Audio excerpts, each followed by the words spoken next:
My name's Chris Reedy and this is Ready and Willing Podcast, and welcome to our next episode. We've got two influential ladies with us today who are doing lots of work within the community in the different guises. So we've got Keely from The Brick and Maureen from Daffodil Dreams, who are really famous in Wigan and beyond. They don't know it, but they are. So Keely, can you just tell us a bit about what you do and what The Brick is for people who don't know? Yeah, so I'm the chief exec at The Brick. I started off as a volunteer 7 years ago, and day to day I'm sort of running the organisation, getting funding. We've got over 80 staff, so it's a big job now. And the charity it's an anti-poverty and homelessness charity, and we work with anybody and everybody that needs our help who might be suffering financially for lots of different reasons. So we've seen a massive increase in demands because of the cost of living crisis. And homelessness and poverty, it's inextricably linked. So the two go together really well. We do a lot of early intervention work to prevent homelessness, and then we also provide a lot of accommodation. So last night in Wigan, we provided accommodation for 108 people last night across Wigan and Leigh. And that's something people don't see out and about there. Just think, it's an issue, but it's not my issue. Yeah. And that's it, like you said, 100 odd people for that one night is unbelievable. I think people have got to want to be helped. I think that's one of the keys, isn't it, from what you do? Not just kind of, we'll go and do. They've got to get into that program and need to be. And most people do. Mm-hmm. I suppose the name The Brick, it's been a really good year for you because the stadium was called the Brick Stadium, so that was a real plus for the organisation. I know Mike Danson and everybody's been behind that, Chris Radlinski and everybody. Yeah. So have all them people on board with it is really encouraging for you guys. Huge, yeah, massive. And we're actually, that name, The Brick, I don't know if people realise, but it goes back a long, long time. So our very first property that we ever had, our very first site, and we've got 17 sites across Wigan and Leigh now. So our first site was at the Bricklayers Arms, which is a pub in Wigan, and people used to just say, you need to go down the Brick, and that stuck. So our actual legal name's not The Brick, but that's what we're known as, and that's what we love. We love so that naturally, name. I was involved early doors with The Brick with Tim. Yeah. And actually connected to the Queen's Hall. That's right. So, there's a religious connection, but actually it's distance as well because it's about helping people. So, yeah, 100%. So it's really good. And it's the fact that it's developed through the Methodist Church. We're really thankful for that connection and the relationship that we've got with all the different churches across Wigan and Leigh, all the different faiths, non-faith. It's a real proper, true collaboration, I think. So we'll come back in a minute. We'll talk to Maureen, but we'll come back about, and don't let me forget about the food pantry bit that you're doing. Yeah. And actually the connection with Gordon Brown and the Amazon bit. So you're really famous, really, Keely. You're famous all over the world now, I think. But we've got Maureen, who set Daffodil Dreams up. How many years now, Maureen? We registered February 2019. Okay. It took 12 months prior to that to actually set it up, still working full time. And then we registered, February 2019. So I remember meeting you probably in 2020 when it was kind of in that development stage. You were chatting about it, and I just thought you was this crazy woman who had this idea. Because lots of people have ideas about what they want to do it. And I'm not saying I'm just being honest. I'm not dismissive of that. I'm just thinking, well, we get every week I get somebody coming to me with an idea of what they're going to do. But you actually followed that through and built it with your volunteers that you've got, with people who really trusted you, with sponsorship, people who really took on board what you were delivering, that message. So it must be proud like that stuff. Yeah, you're not the only one. A lot of people we spoke to said, no, start small. You can't do all them things. And my idea was everybody's need is different. So I need to be able to help everybody. So the first one was someone needed an oven. Cooker. She had 2 young children, had nothing to cook a meal on. So we was donated the table, we sold the table, we bought a cooker, and we got someone to fit it for free and deliver it. Clothing bundles, toiletry bundles, everybody's need is totally different, and that was what I was trying to get across to people. I understand now it sounded a bit wacky and a bit too unbelievable. How can somebody do that? But we work hard. Yeah. We're determined, we work hard, and that's why we're able to achieve what we do. And we provide anything that is needed for a child, a family, an individual, whatever they need, we provide. And if we can't, we'll signpost them on to somebody else. So that's it. Doing my job, I kind of see loads of organisations. And when I came to see you in King Street, you was at top of King Street? Yeah. King Street, Library Street. I should know that being a Wigan. I always get mixed up in them streets. And one of the things that resonated to me, I always kind of take stuff away, was about the dresses for kids going for the ball, for the proms. And you don't always think about that as like, there's a pressure on young ladies, young men, and when the families couldn't afford, because prom dresses are quite expensive. It's a one-off, so for a family who's struggling to pay 100 quid plus whatever it may be, and you had that idea of getting those donated and lending them out. So maybe a bit about that. Yeah, that's another need. You wouldn't imagine that that's what somebody would need in their life, but I believe every child, they've been through high school, they should be able to celebrate the end of the year with all the friends. And I thought, I know, dress is £300. A girl wants her eyebrows done, she wants her nails done, she wants fake tan. Then they want a car, then they have to pay to go to the event. I've got a son. Luckily, it was cheaper for my son because he only wanted a suit, a pair of pants, and a pair of shoes. But it weren't that cheap. It was only from Next. It was only a cheap one. But my idea was I launched the prom, and then COVID hit. Yeah. So my house, I've got a front lounge, a back lounge, a kitchen. It was full to the rafters. The papers came because they couldn't believe it. My husband's desk chair, they got closer and closer and closer, so that he actually had to squeeze into his chair. Couldn't move anywhere. There was rails, hundreds of dresses, hundreds of suits, and that is because of the people of Wigan. Yeah. And we owe so much to the people of Wigan. I put an appeal out, and I know either that day or the day after, I've got it if I need it. So that was where the idea came from anyway about the prom. And then we were lucky enough to get the premises that you're speaking about. Yeah. And it was a beautiful space. But it just wasn't right for us for what we were trying to do. So in the space we've got now, we've just got one big rail, beautiful dresses, and the referrals are coming in. We've actually done 2 boys so far this year. Okay. We did one last week. You'd have thought the suit was made for him. Okay. It was magical. It was magical. So, for one of the high schools that we regularly support. Yeah. The self-satisfaction as well as seeing that from there to there is massive, isn't it? You can't buy that for you and the staff and volunteers. What we find with the girls, so the girls come in, they don't want a second-hand dress. You can understand that. But they walk in with their heads down and we say, try all these dresses on. And they come out and they look at themselves in the mirror. Yeah. And everybody's fussing around them. Yeah. What shoes do you want? What jewellery? Come on, we'll get you a bag. And they walk out with beaming smiles, and that's priceless, and all the volunteers love to get involved in that. And that's only one part of what you do, isn't it? We could sit here for hours and hours about all. But that is just a special, and it's prom season now, isn't it? So it's quite. So you won't be busy now then. To speak about Yeah. Plus, we have cheap dresses for people who have got a little bit of money. They don't qualify for referral. They can come in and get a gorgeous dress. Yeah. Hundreds of pounds, price ticket on it, and they get it for £30. Yeah. 5, 10, 15, £30. And they're thrilled. And that money then goes back into the organisation to provide people who can't afford it. And mum and dad have got a bit of extra money to do what they need to do, buy extra food, buy clothes for the children. Where did the name come from, Daffodil Dreams? I've always wanted to ask this. All right, sorry. So Daffodils, the poem by William Wordsworth, is a poem that we was brought up on as children, one of 6 children. My dad learned us all to recite it, then the grandchildren and the great-grandchildren. So it was always daffodils, because daffodils means rebirth and new beginnings, which I thought was quite apt for what we're trying to do. And then we went to register with Company's House, and somebody had taken it from the week before. So my dream is to do what I'm doing, so Daffodil's Dreams. I've always wanted to ask and never got round to asking that question. Yeah, Daffodil's Dreams. Yeah. And actually you was the Merce charity the other year, so that was I think that really, really helped us raise their profile so much. There's a lot of businesses that got on board, wanted to help us. We've just going from strength to strength. It's hard work. Yeah. It's hard work. It's very demanding, but we love it. We love it. And I know both of you have had big support from Mike Sharkey at Greenmount, and actually I've got the Wigan bit, and he seems to be everywhere, Mike, doesn't he? I was with him last night and chatting about stuff, and he's really resonated with what you guys do.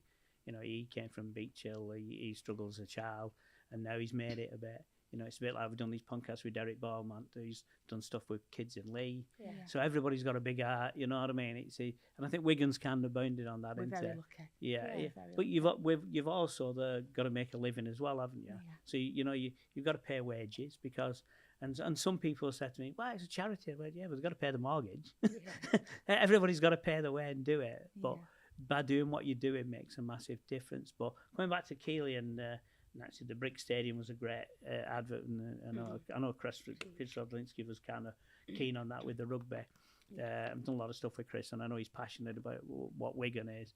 But I think when Gordon Brown came on board with the Amazon stuff, and first thing he thought of was, I think Andy Burnham did some connections there with it. It was a massive one, and it's still thriving from that, really. Oh, yeah. No, I speak to him still a lot. To Gordon? Yeah, all the time. Yeah. Name dropping. And it was... Can you mention me when you think... I will do, okay. Yeah, he, introduced him to Mike as well now. I know Mike Danson had dinner with Gordon last night. Okay. I have meetings with him every month, so he's very still much involved. And it came about, was doing due diligence on charities in the Northwest for a long time before, we even met him. So there was a lot of work going on, finding out about not what just we did, but other charities as well. And then, we were chosen for that first initial sort of conversation about how we could move the project, how we could help him to move the project for more forward on. And so it's come from Scotland. He was a patron, and he still is a patron of a charity in Scotland. And it was all about distributing surplus goods. And Amazon, they have loads of surplus goods, so they're our main supplier. We've got loads of suppliers now. It's not just Amazon. We've got local companies that supply to us, and it's everything and anything you could possibly imagine. Because like what Maureen was saying there about it, you need to be person-centred, because everyone wants different things, everyone needs different things. And you can be a family where your washing machine breaks down and literally you've got no chance of replacing that washing machine. And then you've got other families who are really living hand to mouth, who can't afford the washing powder for the washing machine. So it's so different. And what we do is just it's actually a massive operation now. We're just about to distribute our 2 millionth item, which is massive. That's in 2 years, and it's 119,000 families, because we work across the whole of the Northwest now.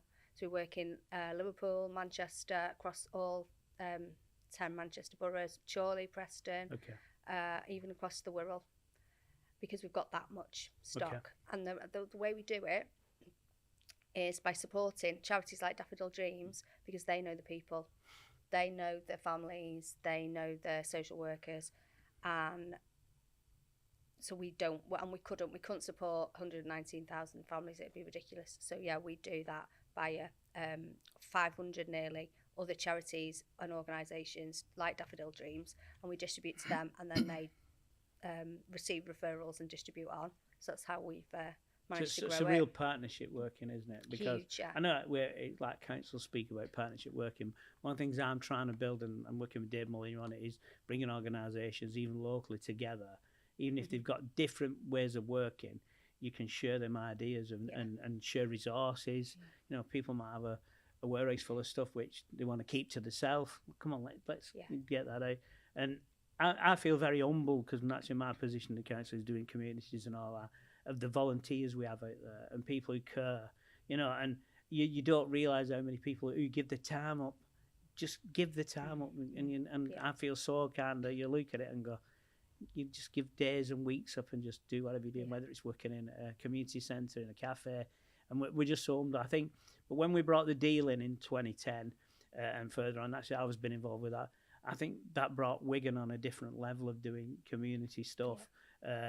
And other authorities try to catch up, but they've got a lot of catching up to do when we've got people like you guys, because you've got to build that, but also have that connection with the council, so we're all seen as one body working together. And nothing's perfect, because cash is hard and times are hard, but doing that and delivering that for everybody. So it's a massive thank you for you guys. We're so lucky. We've got 20 plus volunteers. Nobody leaves. They all love. You lock them in. We keep throwing parties. That's what it is. Free parties. Yeah, that's all right. That does it. That does it. No. But no, we're just all like one big family. We've got a WhatsApp group, so everybody's in communication with each other. Everybody loves what they're doing. They love what we're doing, and we're all friends now. Yeah. I remember a conversation going back. Sorry, Kelly. Before, when you was probably a volunteer, or it might have been before your time. I think Louise was there, and people before that. As Trish was before that one Yeah. day, yeah. So actually Trish kind of set it up, didn't she, with Yeah. John and Tim and everybody. And I was in the brick reception. I had a meeting upstairs, and so I was a bit early. And watching people come in and kind of ask for stuff, and some people were just asking for cat food and dog food. They weren't bothered with it themselves. They were bothered with animals. Yeah. And then things I was sticking. But one lady came in and he was like, "All right, we can give you X," and she was like, "Yeah, but I've got nothing cooking on." Yeah. So you automatically say, "Oh, there's a tin of beans and a loaf." Yeah. You can feel, well, what am I got? I It's can gonna eat be it cold, cold. Yeah, definitely. Yeah. And I just sat there thinking, I never thought that.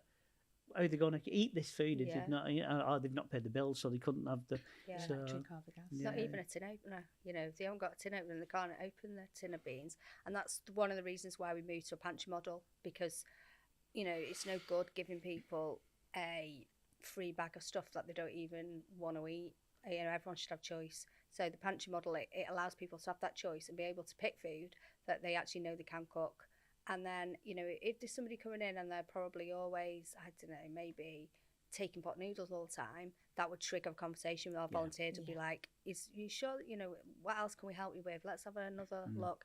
And because of that great relationship we've got with corporates like Amazon, we can just phone up now and just go get some air fryers. Like, we desperately need, you know, air fryers. So, you know, there was a crisis at Christmas or New Year, wasn't it, when there were flooding in Plattbridge. Yeah. And we were able to get onto Amazon straight away, and they helped us with all cleaning products, mops, buckets, you name it, to help clear those houses. So and that's what's so important. And, you know, I agree completely with what Maureen was saying about it's got to be bespoke. You've got to be able to flex what you're doing, and because people need different things at different times. And pet food. Yeah. People Yeah, really want that. So we work with Dogs Trust and other organisations like that as well, to not just provide the pet food, but to get people to get the flea, the worming, the dogs and the cats neutered, because families who are really struggling, the last thing they want to do is give up that pet. And why should they? You know, it can keep the family together. Pets are lovely and they're just heartwarming, and, you know, it gives something, it brings families together. I think one of the other things with the food pantry that you do, and actually I've been down there a few times, because Rye's down there, Rye Prescott's down there, so I know Rye really well, and I asked Rye, why does he do it? I've asked him years ago, and it helped Rye as well in his situation, but really thrives on it. Yeah. Speaks really highly of it. I think he enjoys going, he loves it, I think he's, you can't get rid of him now, can you? But he just tells you what it's, you've got the cooking stuff going on there, haven't you? Yeah. Which is thinking, because my daughter used to work at Inces. She was a social worker, but she worked at the community centres. And actually, people on the estates in different areas of Wigan think it's a real cheap option to go to KFC and get like a bargain bucket. I think that's real good value, and it feeds you for like 10 minutes. And if you could buy a trolley full of food, even from a pantry, would feed you. But if you don't know what to do with that food, healthier food. If you don't know what to do with it, though, that's another key, isn't it? You know, if you give people veg and kind of go, what do we do with that? Yeah. And sometimes, you know, you get donated like some veg that might be quite unusual, and then we're like, oh, we don't even know what to do with it. So we've got volunteers who really do know what to do with it, and they're passing on those skills. So, and I think talking about that, we actually work with Katie and John at Fairclough, and they say exactly, so get celeriac in, and people go, what? What's that? You know, and now because they're getting, because sometimes you get really unusual vegetables coming in, and people are now getting more educated. Well, it's good that, but at first it's like, I remember going in one day, she went, can you take half a dozen of these? To go get her. What am I going to do with half a dozen? Like, we've just got loads of potatoes, because over Easter, all the supermarkets were doing the 8p veg, which is amazing. But then they overstock. And then, we were inundated with potatoes. But we also help all our residents in our accommodation to learn to cook as well. Yeah. So that's really key. And that's another reason why we have that pantry, because we've got to sustain people in tenancies.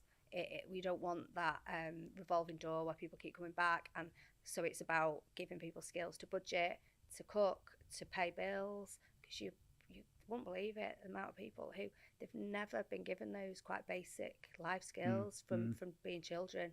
So we're now like repicking all that, and often it's childhood trauma, which is another reason why Maureen, what they do is amazing, because we've got to prevent this escalation of crisis, so that these kids don't become homeless for the future. And it's really hard to tackle that. And we've Massive, tried that yeah. over the years, over many, many years. And, you know, some people shoot me for the... And we've never really solved it. I don't think it's never been solved It's across the huge. world, to be No. quite honest. Because you've got that repeat of families who continue to kind of go down that line Massive. of doing And it. that's why Gordon Brown's so invested in doing the multi-bank project, because he's so passionate about child poverty and tackling it at the root rather than waiting until it's too late and someone's in crisis. So it's very much embedded around, you know, he really wants to prevent.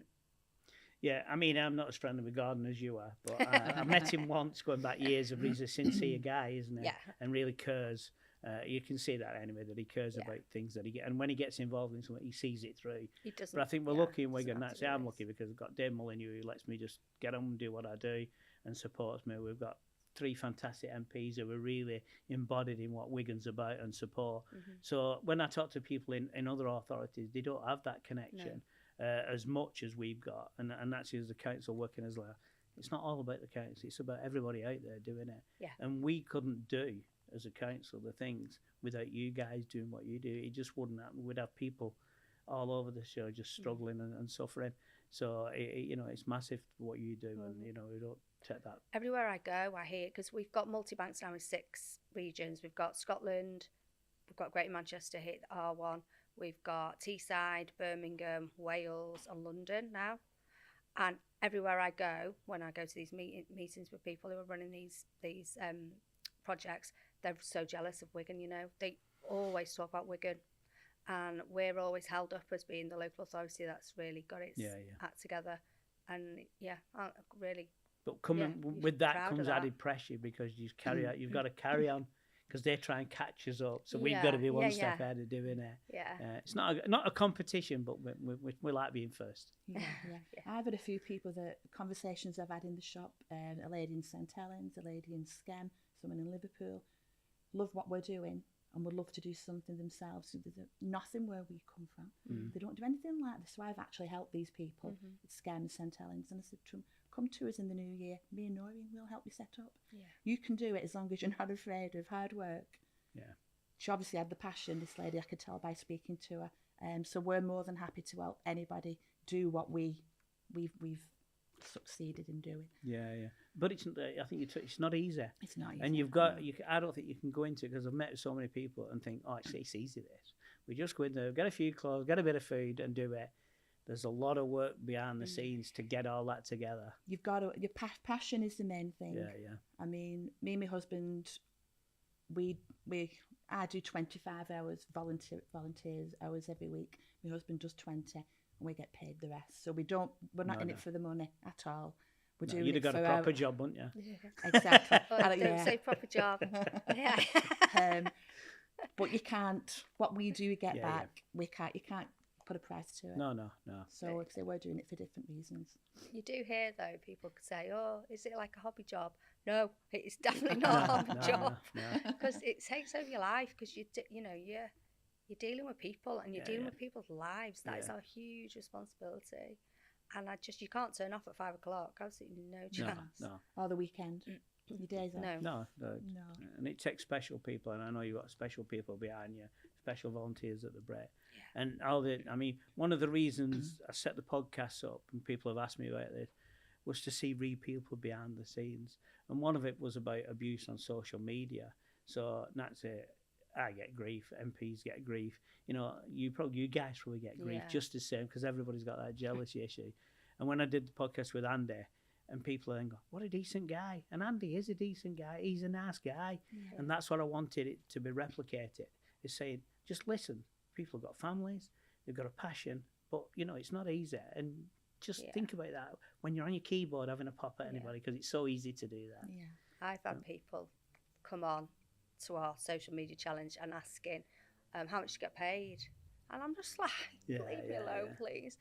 It's almost like they want you to have that lived experience of not being able to pay your bills in some respects. And it's not fair. I've got my own family, I've got my own mortgage. No, that's right. I don't want to be homeless. No, yeah.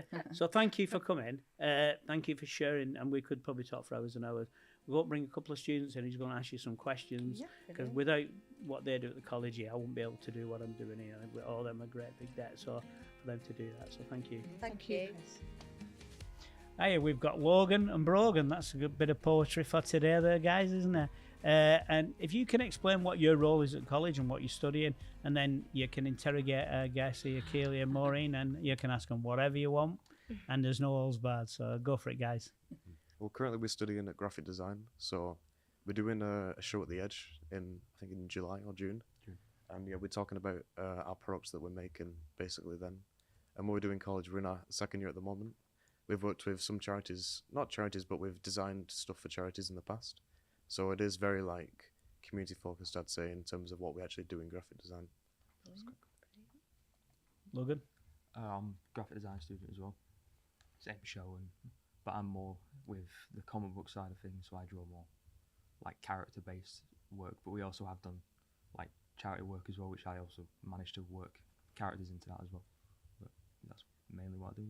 Great, you fire off to these guys. So I think my first question for Keely. Yeah. What are many common issues homeless people face in day-to-day life? So the most common issues really are, so homelessness, I'll say, is a misconception that it's just people that you're seeing on the streets, you know, rough sleeping, and it's not. It's much a bigger problem than that. It's it can sort of develop into lots of different ways of being homeless. So it could be young people sofa surfing. There's been a huge increase in young people who are homeless, and they might be going from house to house, from friend to friend, just trying to get a bed. And then there's also women who are homeless. They present completely different to men. They'll often be on buses and they won't bed down for the night. What they'll tend to do is maybe go into McDonald's and have a coffee. They'll go from place to place because they don't feel safe bedding down on the streets. And then lots of families who might be in temporary accommodation. But I think the public perception is that it's people who are rough sleeping, people who are, you know, sitting outside the shops in Wigan. But it's not, it's much bigger than that. So I'd say one issue is sort of that misconception. I'd say another issue is stigma around it being a lifestyle choice. And it's simply not that at all. So, you know, lots of people will walk past because they think homelessness is scary. But when you delve deep into someone's problem, it's often come from childhood trauma, being brought up in poverty themselves. It can be as simple as like relationship breakdown, and it can happen to absolutely anybody, and that's what we try to get across at the Brick. It's not a lifestyle choice. No one sits at school as a young person and thinking, that's what I want to be when I'm old, I want to be homeless. That's not, you know, life's not like that at all. It's lots of different things that have happened to somebody that have been so traumatic that they've ended up without a roof over their head. And the average price of a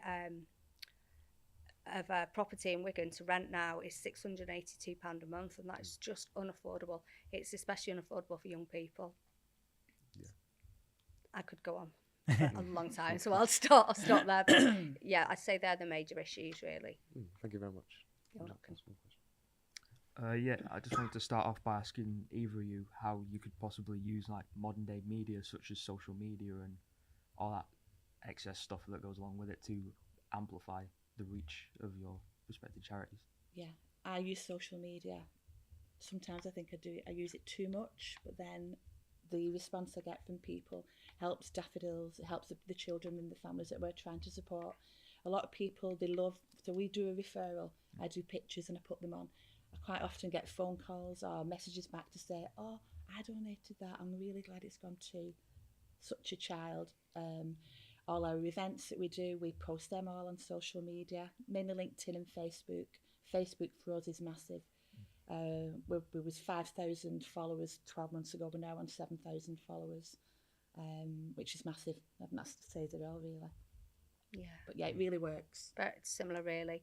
We use Facebook, Instagram, LinkedIn, and it's about, I suppose, increasing awareness of the charity, but also increasing awareness of social issues. because the brick's very much about relief, which is helping a person with immediate need, restoration, helping them to get back on their feet. But the reform piece is also really important, and that's changing people's perceptions of homelessness and poverty, and lobbying really for systemic change, so we can get people, I suppose, prevent these issues happening in the future. But also we came off X, old Twitter, and that was a concerted effort and something that we decided as organisation that it wasn't the place for us, because of there's a lot of just real toxic stuff on that channel. We did get a little bit of a backlash for that, but I think we were brave, and I think it was the right decision to do, because we don't stand with those values. So I think one of the things that probably we want to do, and we spoke about this with a few groups, is because these guys are so busy doing what they do, social media and media technology is something that it's not their bag. You couldn't afford to buy that kind of thing in. So whether the college can help in some way with these organisations, with students, of saying this is how you do it, this is how it can make you some cash really on Facebook. And so I don't understand how all that works. We've just been having that conversation. So there might be a role there for the college to play with our groups in Wigan with that IT support really. Yeah, it'd be really good to do some collaborative efforts with charities and the college themselves. We've done like an abstract charity, so it's not like an actual charity itself. But if an actual charity was to come in, say, could you design us maybe a logo or a poster, or like an initiative we could put on social media? Yeah. It'd be really cool to have that joint effort and collaboration. It's real for you guys then, isn't it? That's good. Definitely. Yeah, definitely. We need some young ideas, because we're a bit old in the tooth. We don't I think it's understand time though as well, all. Keely, isn't it? You can learn it and everybody can do it, but it's just time, because everybody's busy doing what they're doing, to sit down. And you guys are probably at sit down within minutes and go, well, that's how it works. Yeah. So. Yeah. I think I have a question for Maureen. I'd like to ask, what are some basic household items that people take for granted, which should be basic human rights? Having underwear.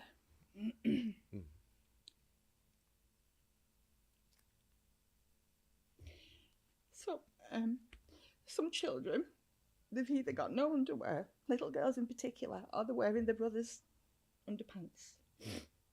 So that's why one of our latest appeals. I only put something on Facebook probably 2-3 weeks ago. We're having an unmanned trolley in Asda where people can buy underwear and put it in the trolley. Since then, I've had 3-4 donations just brought into the shop. That's what I'm saying, to the beauty of Facebook and social media for us.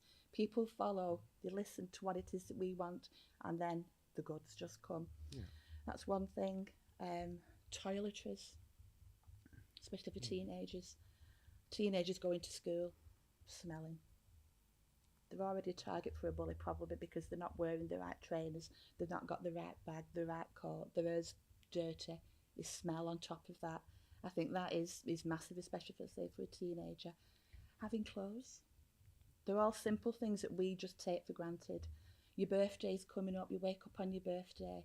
Have you got any presents? You'd assume you would have, you would, we all would. It's not the case for some children, because parents either don't have the money or they're not bothered. So we get referrals for birthday presents for children, just to ensure that they can celebrate their special day just like everybody else. Christmas. I sent 7 years ago now, Christmas Eve boxes. I had a conversation with a lady in Asda, and she said, I'm doing a Christmas Eve box for my daughter. And I said, what's that? She said, nightwear, bed socks, sweet treats. I said, I just thought that happened for every child. I was one of 6. That's how Christmas Eve, that's my memories. My son's memories, he's nearly 28. She said, it's not the case, Maureen. So I set the Christmas Eve boxes up. So every child gets new nightwear, bed socks, something nice to eat. Hopefully, in the hope that they sat down watching a nice film with the mum and dad, settle down on Christmas Eve, and they wake up to a sack of toys, all from Daffodil's dreams. That's lovely. Thank you very much. That's just a few things that we do. But yeah, I think they're the most important ones. Thank you. Good question. Really good question. I just wanted to ask if you think there is enough awareness, in general, raised around the subject matters for each. I think there's still a lot of people live in their own bubbles, and they don't realise what's happening in the world and in Wigan. And like Keely said, us doing our posts, we're raising awareness, we're telling people what we're about. We know if I put a post on, we've donated this week. We're getting an influx of donations. If I put a toy with a kids at a birthday and we put the presents out, the day after, within 2 days, an influx of toys. So we know it's working, but there's still a lot of people who walk past our shop and say, oh, we thought you was a florist. So they don't know what we're about until they're told by coming into the shop, or they're on social media. But not everybody's on social media. So like Keely's been on the television and on the radio. We've recently been on the radio this morning. You was on TV? We was on Channel 5, and that Channel 5 video that went out, that's been massive. 2 phone calls from ladies in London. One lady's put us in a will. She lived in poverty as a child, but she's done very well for herself. Another lady with a link with Wigan, she's started to donate to us. That's massive. So all we can do is keep trying and Keela in whatever way we can, just to raise awareness, tell people what it is we're doing, and they're going to want to get involved, because we know we're all doing a great thing, aren't we? Yeah, for the people of Wigan and Leigh. Yeah, and we are known as well, you know, not just in Wigan. Like, so for the Brick, it's been amazing having our name on the stadium. So, you know, you listen to Sky Sports and we're going straight to the Brick Community Stadium, and that was just like, wow, moment for me. And it's not just shouting about the charity, it's shouting about Wigan and what we're about in Wigan, which is helping, you know, it's not just the Brick, it's the Brick Community Stadium. It's helping anybody and everybody by bringing people together. And I think that's what we're known about in Wigan, which is amazing. That's really good. I'm very proud of. Very proud to be a Wigan. I'd like to ask Keely, has lockdown impacted homelessness, and do you feel we're recovering from it as a society? Yeah, so it's affected it in a really strange way, because during lockdown there was an absolute weirdest time for us at the Brick, because everybody else got sent home and we didn't. Obviously we were there right on the front line, because the Friday before lockdown we got a letter from government saying the initiative is everyone in, which meant that we had to find every single homeless person across the borough and bring them into a self-contained room. So we moved everyone into a hotel, and we did it over that. I think it was Friday night we got the letter, and we had everybody in, literally everybody in, by the Monday morning, and we were going around in cars and everything to get people off the streets, we had shelter accommodation at that time, so people living together in communal situation, that couldn't continue anymore, so we had to literally just go and get everybody, and it was stressful, but I've never ever known a group of volunteers and a group of people do what they did in that short amount of time. It was amazing, and that was a game changer for me, because I thought, well, it shows you what can be done if enough people come together with the right mindset to do it. Now since then, what we've had a cost of living crisis, we've had more austerity, we've had and the lockdowns, they affected poorer people disproportionately to anyone else. So if you were already struggling, you already struggled 10 times more. You know, you had to, it was easy for somebody, you know, on a good wage to work from home, nip out and get in that queue outside Asda and queue up for food. But if you've got literally nothing, and you're living hand to mouth anyway, you don't have those same choices. So there was a lot of people who really struggled to get out and get food. So we ramped up and made sure that we were able to deliver food to people who were struggling. We had phone calls from people who really felt isolated and really, really lonely, and their mental health started to be affected. And we were doing things like on the phone, doing like crosswords with people, just to so they had some type of like I don't know, social interaction, and it was, we have we laugh about it a little bit, because I can't believe it when you look back 5 years ago, whenever it was, it doesn't feel real. But I remember us all sitting in the Brick, because we worked every day, we were doing night shifts, and it was Easter, and it was a really hot day, and everyone else was all getting hot tubs delivered to their back gardens, and all this stuff. In the Brit, we're just like, this is like, what is going on? It was the weirdest time. Yeah, and then it's almost like some of those learnings that we took from that time, it's been forgotten a little bit with homelessness. And let's strive towards that again. Let's strive for self-contained accommodation, where people have access to to bathrooms and to kitchens, so that we don't have a public health issue.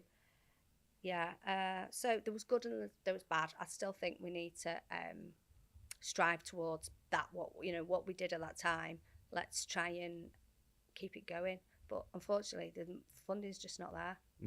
That's unfortunate. I do feel like loneliness is quite a big thing, especially with vulnerable people and homeless people, because no one's really talking to them, even old people as well. Yeah, absolutely. Everyone's quite lonely, especially in the pandemic and then coming off of it. I think that's something that needs to be improved upon, just general communication. I mean, it's always said loneliness is the biggest killer for anybody. So. We run a community lounge Wednesdays and Fridays between 11 and 2. Just over 15, 16 months now. We have between 15 and 20 people who attend. 50% of people are returners. A lot of them are men, live on their own, don't speak to anyone, don't see anyone unless they come into Daffodil's Dreams Community Lounge. It's all free food, drink, put a session on, free session on every month, and it's amazing. It's absolutely brilliant. That's so really we're nice. trying to help that way as well. Thank you very much. Welcome, thank you. That's great. I just wanted to ask if during both of yours experience the entire time during running your respective charities, if there's been anything that's like massively surprised you, either in a good way or a bad way, just during the whole thing. Ooh, how long have you That's got a there? hard one, though. Nothing surprises me anymore. I think when I first started, I was more surprised. I think what I was surprised at them, and what I've really learned, I suppose, over time, is how homelessness is linked so much to childhood poverty and to people having really adverse childhood experiences that stays with them their whole life, and they end up self-medicating. So that's when people become addicted to illicit substances, and those traumas have never been properly dealt with. So we're often, it's not just about giving someone a house, absolutely not at all. And it's much bigger. It's wraparound care for that person, and almost to unravel all those things that went wrong in their life to try and get them back on the feet again. And that's almost a social care job. So people think, oh, Le Brick, it's a little charity, it must be really lovely and easy. And it's not, because we're dealing with really, really complex issues. And it is, we need really talented and qualified people to do that work. And that to me was a massive surprise, because I started as a volunteer and I just opened my eyes to this. Like, I was in awe of all these staff, quite young, who were all trainee social workers, they were drug and alcohol practitioners, and they were all coming into the Brick to give their expertise to help people to get back on their feet. That was a massive surprise. And I'm just thankful for every one of them. And I think for me, even though I knew poverty was there, I didn't know how bad it was. Yeah. I never thought for a minute that a child would have no underwear. So, from start to finish, the amount of different referrals that we get really, really does surprise me. And conversations I have in the shop, like Keely's just said, about mental health. As an adult, I've had conversations with people in our shop, and they said they were brought up in poverty. And they've actually given themselves a title now, something poverty, as in a condition that they're still battling and struggling with. They're going for therapy because they'll never ever get over the fact that they always only were taken to a charity shop to buy the clothes, or they got second-hand hand-me-downs. That's why in our boutique, we're a boutique, we're not a charity shop. It's a lovely feel when you walk in. It smells nice. Everything's either new or nearly new. The children get free toys when they come in. If we've got sweet treats, we give them all sweets. We want to make it a nice experience, because we do have a lot of families that rely on our boutique, and we don't want them growing up with this chip on the shoulder. I only ever got my clothes from a second-hand shop. It's a fun place to be. And like Keely said, we want to try and relieve the mental health problems for going forward, making things easier for them in their lives. Especially people who have suffered from that kind of thing, like going to charity shops. If they were to themselves take their kids to that, they'd feel quite negative. So differentiating yourself from that, or differentiating yourself, it's quite good, so that they don't have them negative feelings when they go into your business. Yeah, and like I say, we're a boutique. Can I thank you guys for the questions? I think really intriguing questions, and really it up to kind of us. And I think some of the answers was thought provoking of what you've done. So thanks to Logan and Brogan for for raising questions. And can I thank you. Kaylee and Maureen for coming in and really putting a different aspect on what they deal with in a daily kind of thing, and why they did it and why they continue to do it. And I personally am humbled and grateful for what these guys do and other people do in Wigan. We live in a special place, and these are special people who are doing special things every day. So thank you guys for coming in. Thank And you this for has been inviting us. this has been Ready and Willing podcast, and look forward to the next episode.